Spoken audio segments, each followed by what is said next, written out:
As you can see in this first shot, my iPhone 13 Pro has taken quite a beating. It was mounted on my bike during a high-speed cycling activity and unfortunately, it took a hard fall. But before we get into the damage, let me set the scene for you. I was cycling at a fast pace, with many vehicles behind me. It was a hectic situation and I didn't even realize what had happened until I stopped and saw that my phone had fallen. Now, let's take a look at the phone itself. As you can see, there are some visible damages on the screen. But before you worry too much, let me remind you that I had a back case and a screen protector on my phone. I'm going to try and remove the screen protector with the help of a Metro card, just to see if there is any real damage to the screen or any other parts of the phone body. Surprisingly, despite the high impact drop, there is no damage to the screen of the phone. It seems that all the rot was handled by the screen protector and the back case.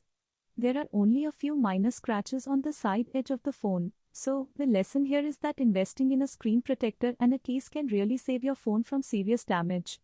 As you can see, it made all the difference in the situation. Below, in the description section, you can find the link to screen protector and the case I used for my iPhone 13 Pro. Thanks for watching.